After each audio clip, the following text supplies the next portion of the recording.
All right, so section 2 of chapter 27 is entitled the American Dream in the 50s. And really, it's kind of that idea, that American Dream, um, that idea is still around today, although it might have changed. Your American Dream might be different than your parents or grandparents. But the decade of the 50s is a decade of just prosperity, lots of changes, lots of consumerism. It's really a decade of prosperity, like I said. So we're going to examine today kind of how business changed, and we'll talk about how there's kind of a shift from blue collar jobs to white collar jobs. We'll talk about a new kind of suburban lifestyle that develops in the 1950s, and then the automobile industry in particular and the boom that took place in that industry, and then the overall consumerism. So that's kind of where we're headed today. So if we start looking kind of at some changes in business, there are a lot of kind of things going on. Like I said, you've got more and more people working white collar jobs, which would be like clerical or managerial, professional type occupations. And we also begin to see a shift from an economy that produces mainly goods to an economy that produces mainly services, like sales, advertising, insurance, communications, those types of things, which largely that's what our economy produces today. But you also have different types of businesses taking shape. You have, sorry, I was a slide ahead of myself. You have the rise of something that's known as conglomerates, which are major corporations that include a number of smaller companies, generally in unrelated industries. And they're kind of hedging their bets and protecting themselves by, if one industry doesn't do so well, then they might do well in others. And so we've got several famous examples. Now, American Telephone and Telegraph, which if I say it like that, you might not know what that is, but that stands for AT&T, which is a company that's still around today. Same with Xerox and General Electric. But these companies were initially conglomerates. So you have those types of companies really spreading out across different industries, helping themselves out from downturns in one area. Another shift is a shift, something that's known as franchising. It's another strategy for business expansion. Basically, under a franchise, you offer, somebody's able to use your name, and then they offer the same types of products, which helps standardize a lot of things. For example, McDonald's, very famous franchise, standardizes what people kind of eat. And across the board, you're going to see kind of this. Again, today it would be very different than it was in the 50s, but you see kind of this movement away from individualism and more towards conformity. And general businesses didn't want people that were independent thinkers. They would have been viewed as rebels. We didn't want anybody that would rock the corporate boat. And it gave rise to something known as the organization man. Basically just how the companies would create company people, or people that would be invested in the company or fit the corporate culture. And companies really rewarded employees for teamwork, cooperation, and loyalty. And again, it's the organization man, which the Organization Man is actually a book based on a classic 1956 study of suburban Park Forest, Illinois. And just again, it's these company people, this feel of everybody fitting like one culture, and you have conformity replacing individuality, which is again kind of unique. The American Dream in the 50s in general gives rise to kind of this new suburban lifestyle. We have new highways, and the availability and affordability of cars and gasoline are going to lead to the growth of suburbs or these communities around cities. So you didn't actually have to live in the city anymore. You could live further out and drive in, and that's something that has continued to be a trend. Many cities struggle from urban flight, where you have less people living in the city and more people living in the suburbs, and that leads to some problems for them. But the 50s is also a decade of the baby boom. Um, some of your parents may be baby boomers. I'm guessing it might be more your grandparents or maybe an older aunt or uncle. But the baby boomers are people that were born in the 1950s. We had um, really just an explosion of births, and you can see that in the chart over here. Where we have many more births in the decade of the 50s than we had at any other time, and a lot of that is due to we've got husbands coming home from war, so we have a reunion of husband and wives.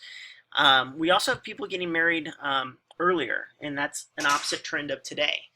If you were to ask maybe your grandparents, when they got married, they probably got married rather young. I mean, I know my own grandparents, at least on my mom's side, my grandma was 18 when she got married. My grandpa, I think, was 22 or something like that. And so there's people got married a lot sooner than they do now.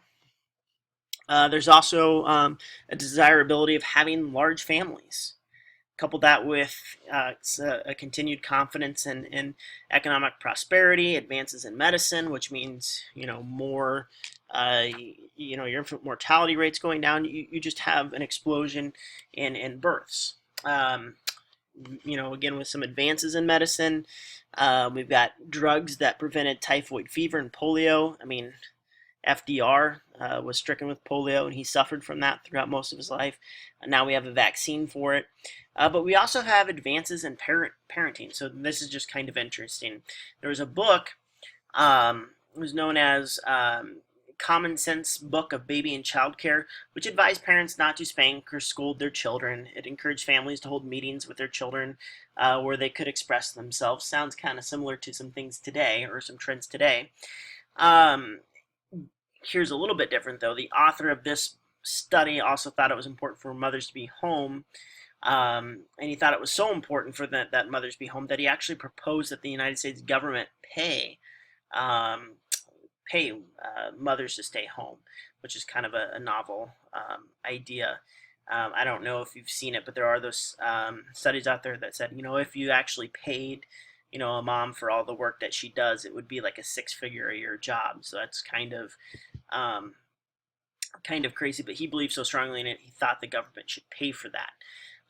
But when you have this associated baby boom, there's going to be affected or related industries, toy sales, the education system is going to be stressed a little bit. You're going to have more and more schools that are built, but we've got teacher shortages in parts of the country. So there is kind of that lasting impact as well. Women's role begins to change in the 1950s. The role of mother and homemaker is often glorified in a lot of the media produced during the period. However, many women who were used to working during World War II aren't going to be content with the role of just mother and homemaker. You're going to have the number of women working outside the home. Again, it's going to keep steadily rising throughout the decade. However, having that job didn't necessarily contribute to their happiness because it's a job, not a career. And a lot of the career opportunities that women did have were limited to fields such as nursing, teaching, and office support. And typically, those jobs paid less. And if they did happen to have another job, they were going to be paid less than men. And although we have an increasing number of women attending college, they often received less financial support, academic and psychological support, and then just support in general to pursue whatever educational endeavors they wanted to. I mean, that was much different than for men. But this is also a decade of again prosperity, and so as people prosper, they are going to find things to do during their leisure time. So, during the decade of the 50s, employees worked basically a 40-hour work week and earned several weeks of vacation per year. People still owned time saving devices like dishwashers, power lawnmowers, those types of things, which means more and more Americans can relax and undertake leisure activities. In 1953, Americans spent more than $30 billion on leisure goods and activities, which is obviously a sharp rise over the preceding decades. So Americans in general enjoyed a wide variety of recreational activities. Millions of people participated in sports like fishing, bowling, hunting, boating, golf. We have got more fans than ever attending baseball games, basketball games, football games. Those sporting events are starting to be televised on TV, so you have people watching those. We also have people reading much more. Whether it be books about cooking, religion, do-it-yourself projects, homemaking in general. You have mystery novels, romance novels, fiction novels. This is the era of Ernest Hemingway and John Steinbeck, J.D. Salinger. We've also got, popular magazines being circulated like Sports Illustrated and Reader's Digest. So we've got that. We've got the sale of comic books reaching its peak in the 1950s. So you've got people spending a lot more time on their recreational activities. It's also the decade of the automobile. During World War II, we had rationed gasoline, but after the war, we had an abundance of gasoline. And so that means gas is going to be very inexpensive, and that means there's going to be plentiful fuel, and couple that with easy credit terms and extensive advertising, we're going to have people buying cars left and right. New cars sales are going to rise from 6.7 million in 1950 to 7.9 million in 1955. And the total number of private cars on the road is going to jump from 40 million in 1950 to over 60 million in 1960. So within a decade, we're going to have a 20 million car boost, basically, cars that are on the road. So we've got more and more cars out there. And as you have more and more cars out there, you're going to have, again, effects in other areas. You have the advent of drive-in movies, but also restaurants and shopping malls are going to string up along the interstate highway system. But again, with everything, there's always going to be kind of an adverse effects. We've got noise and exhaust that are going to begin to pollute our air.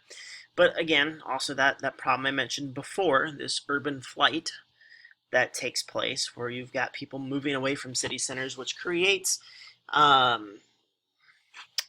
problems, I guess.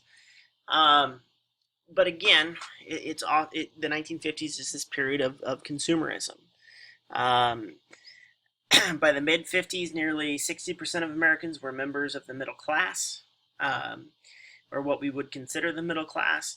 They wanted and had the money to buy an increasing number of products. And consumerism, which is buying things, became equated with success. So if you've had things, you were successful. You have lots of new products being developed during the 50s. We've got one product after another that's appearing in the marketplace. And you also have some planned obsolescence going on, where manufacturers would purposefully have new products come out that took the place of old products, basically, to encourage people to buy more.